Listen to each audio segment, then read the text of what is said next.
Welcome to the deep dive. If you've ever bought a product, anything from a car to just a simple carton of cereal, and you expected it to be perfect every single time, you're really relying on this massive invisible system of statistical control. So today, we are cracking the code on that corporate consistency. We're looking at how these huge organizations can maintain almost perfect quality. Because quality, it isn't just a mission statement on a wall somewhere. It's a rigorous, quantifiable, almost a statistical certainty. Our mission for this deep dive is to walk you through that whole philosophical shift. From the quality gurus to the statistical engines that run everything today. We're talking total quality, statistical process control, and acceptance sampling. We're basically decoding the statistical blueprint. And just to ground us, the American Society for Quality, the ASQ, they have an official definition. They say quality is the characteristics of a product or service that bear on its ability to satisfy stated or implied needs. And that definition is so important. But the real revolution, it really kicked off in the 1980s. Think about the U.S. auto industry back then. They were struggling. Yeah. And they realized that just inspecting the final car at the end of the line was not enough. Right. They were just fixing failures, not preventing them. Exactly. They needed a strategic philosophy, sure, but they desperately needed the math, the statistical methods, to monitor and sustain that quality all the time. Okay, let's unpack that. Let's start with the philosophy, with total quality, or TQ. When I hear TQ, I think it's just about, being careful, but it's so much bigger. It's way bigger. It's a total system approach. It's entirely holistic, and it's people-focused. But it's also fundamentally driven by a financial goal, a continual increase in customer satisfaction.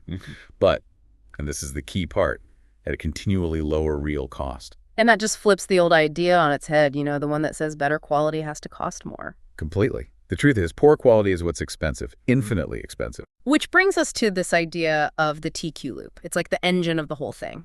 Can you walk us through how that turns quality from a cost into like a market driver? Sure. It's this beautiful self-reinforcing cycle. You learn, you improve quality. Yeah. That directly leads to increased productivity. Okay. More productivity means your costs go down. Lower costs lets you gain market share, and that market share lets you stay in business and then reinvest in more learning. So it just feeds itself. It does. The big insight for you to take away is that quality isn't just about making customers happy. It's the ultimate strategy for financial survival and competitive edge. And the framework for that loop was really laid out by some titans of industry, right? We need to talk about the three giants, the quality gurus. Oh, absolutely. You have to start with Dr. Walter A. Shewhart. He's really the father of all this, the father of statistical quality control. He's the one who gave us the principles of process control and the original statistical control chart. He literally merged statistics, engineering, and economics. And then there's the name everyone knows, especially in connection with Japan's post-war recovery, Dr. W. Edwards Deming. Deming, yeah. He was adamant that quality had to be led from the top by managers. That was his whole 14 points. And he had that famous quote. Without data, you're just another person with an opinion. And he didn't just say that, he lived it. He went to Japan, he helped educate them, and now their national quality award is called the Deming Prize. And the third one, rounding out that group, is Joseph Juran. Juran, right. He also helped the Japanese. His genius was in simplicity.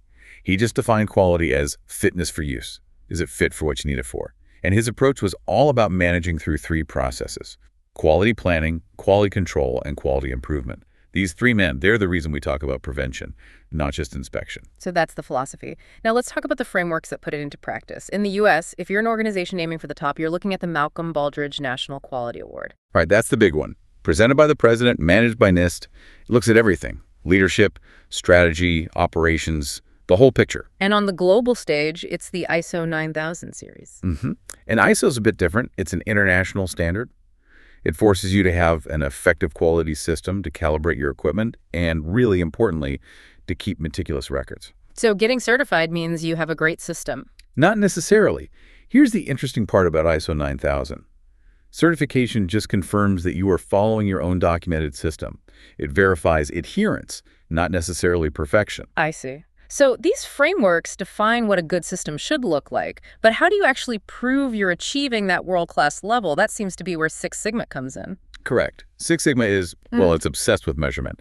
The quantitative goal is mind-boggling. No more than 3.4 defects per million opportunities. 3.4 per million. Per million. And it does that by shifting the focus away from just hitting the average and toward aggressively, relentlessly reducing process variation. That number, 3.4 per million, it sounds like absolute perfection. But, in the real world, things drift. A machine wears down, an operator has a bad day. How does Six Sigma account for that chaos? That is the most brilliant part of the whole system. It statistically accommodates for it. It bakes in a 1.5 standard deviation shift in the process mean. What does that mean in simple terms? Think of it like this. You're planning for a bad day. You're building in this statistical cushion, this margin for error. So even when your process inevitably drifts a little bit because of real-world factors, your defect rate still stays incredibly low. So you're building a robust system, not a fragile one. Exactly. It's what makes the process tough. And we usually think of this for manufacturing, but you mentioned services earlier. It seems like quality control would be even harder in a bank or a hotel. Things are intangible, satisfaction is subjective. That's precisely why you need the most powerful tools. And that brings us right to statistical process control, or SPC. The goal here is simple on the surface. You monitor a process for stability over time using control charts. But to really use them, you have to understand the two very different kinds of variation. Okay, that sounds critical. Let's drill down on that. What are the two types, and why is telling them apart so important? So first you have what are called common causes. This is just the background noise. The random natural static in any process. Like what? Think of tiny changes in humidity, a slight fluctuation in the power grid, minor differences in raw materials that are just unavoidable. When only common causes are present, your process is stable. It's in statistical control. And what do you do then? This is the crucial part. You do nothing. You do not adjust it. If you start fiddling with a process that's in control, you'll only make things worse. You'll actually increase the variation. Okay, so leave it alone. What's the second type? The second type is the real danger. These are assignable causes. They're not random. They're specific identifiable problems. Like a machine breaking down. Exactly. A worn-out tool. An operator who forgot a critical step. A bad shipment of materials from one specific supplier. When an assignable cause pops up, your process is now officially out of control, and you need to take immediate corrective action. So SPC is just about telling the noise from the signal. That's it. And the tool that lets you see it is the control chart. Right, the chart. It's a graph that tracks some measurement over time, like weight or defects. So how does this chart draw the line between that normal noise and real trouble? It's all built around a center line, which is your target, and then two boundaries. An upper control limit, UCL, and a lower control limit, LCL. And these limits are calculated statistically. Usually using 3 sigma limits. Yeah, 3 standard deviations from the mean. And they're set that wide for a reason. They're designed to contain pretty much all of the expected random common cause variation. So if a data point falls outside those lines? It's a statistical siren. It's powerful quantitative proof that the variation is not random. An assignable cause is at work, and it's time to stop the line and figure out what's wrong. Let's make this real with an X-bar chart, the one that monitors the process mean, or the average. Perfect example. Let's say KGW Packaging is sampling 10 cereal cartons at a time. The target weight is 16.05 ounces. The control limits, the UCL and LCL, are calculated based on that. Now, if the 5th sample you pull has an average weight that suddenly drops below that lower control limit, say to 15.9 ounces. That's the alarm bell. That's the alarm. It's not random chance.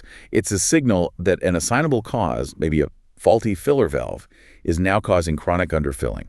And you have to fix it now. I noticed in the material that if you don't know your process variability ahead of time, you have to check something else first. You do. This is a key step. Before you can trust that X-bar chart for the mean, you have to make sure your process variability is stable. And for that, you use an R chart, a range chart. Why is that? Because you can't trust the average of a process if the spread of the individual units is all over the place. If the range is out of control, the whole process is unstable, and the mean doesn't mean anything. Wow, it's that layered. And it's not just about points falling outside the limits, is it? There are other patterns to look for. Absolutely. Even points inside the limits can be a warning. You look for patterns like, say, 9 points in a row, all on one side of the center line, or maybe 6 or 7 points, all trending steadily up or down. So it's a slow, creeping problem. Exactly. A slow, creeping assignable cause that hasn't totally broken the process yet. The charts are proactive. They tell you when a problem is developing, not just when it has already failed. Okay, that's controlling the process. Now let's pivot to the end of the line. We've been monitoring the process with SPC. But what happens when you get a huge shipment of parts? Or a big lot of your own product is ready to ship. You can't inspect every single one. And that brings us to acceptance sampling. This feels like a gatekeeping dilemma, right? 100% inspection is just too expensive, too slow, and sometimes it's destructive. You can't test every circuit breaker. It's impossible. So you have to rely on a small sample to make a really high-stakes decision about the quality of the entire lot. Which means you're basically making an educated gamble. You are. Yeah. It is literally hypothesis testing applied to a physical product. Mhm. And that means you have to accept two different kinds of risk. Okay, what are they? The first is the producer's risk. We call it alpha. This is the risk of rejecting a lot that is actually good. So you, the producer, send a perfectly fine batch, but by pure chance, the sample looks bad and you have to deal with the fallout. Exactly. And the second risk is the consumer's risk, or beta. This is the risk of accepting a lot that is actually poor quality. This is when a bad shipment gets through your gate and starts causing failures down your own production line. And every sampling plan, which is just defined by a sample size N and an acceptance number C, it's all about balancing those two risks. It's a constant balancing act, all set against what management is willing to tolerate. Right. So management says, look, we can only live with an 8% chance of rejecting a good lot and maybe a 4% chance of accepting a bad one. They set the bar. Let's use the KLA Inc. example. Yeah. They're sampling overload protectors. Management says the maximum acceptable defect rate, let's call it P0, is 3%. And the absolute minimum unacceptable rate, P1, is 15%. Okay. Now, if we try a really simple plan like sample 15 and accept only if you find 0 defects. So N equals 15, C equals 0. Right. If you run the numbers on that plan, you find a huge problem. The producer's risk comes out to nearly 37%. 37%. That means they'd be rejecting good lots over a third of the time. That's way too high. Way too high. It's incredibly expensive for the producers. That simple plan fails. It's just too aggressive. So if single sampling has these tricky balancing issues, what's the more evolved solution? It's multiple sampling plans. So you use 2 or more stages. The idea is all about efficiency. How does that work? You take a small initial sample. If that sample is clearly excellent, you accept the whole lot right away. If it's clearly terrible, you reject it. Done. And if it's somewhere in the middle? Only for those borderline cases do you go to the trouble of taking a second, larger sample. And the advantage there is obvious. You save time and money. A ton of it. You reduce the total sample size you need, but you still get that tight control over both the producers and the consumers' risks that management demands. And that really brings us full circle. We've gone from this philosophical mandate, the TQ loop, the gurus, all the way to these critical statistical tools. You have SPC for monitoring the process and acceptance sampling for guarding the gates. And the whole system, everything we've talked about, it all rests on that one foundational idea: knowing when variation is just benign background noise. The common causes. Right. And knowing when it signals a real failure that needs immediate intervention, the assignable causes. The statistics are just the reliable, unbiased way of telling the two apart. We've seen how companies set these super precise control limits for physical things like cereal box weights or disk drive diameters. But let's think about service quality. It's so much harder to measure, but you can still track it. Things like the average time for a bank to approve a loan or the number of customer complaints per week at a hotel. Those can all go on SPC charts. So we'll leave you with a provocative thought. Sure. What kind of assignable causes in an intangible process, say at a law firm or hospital, what would trigger that immediate out-of-control alarm on a chart? What sudden variation isn't just a bad day, but proof of a systemic failure that demands you stop and fix it right now? Something for you to think about as you apply the statistical blueprint to the world around you.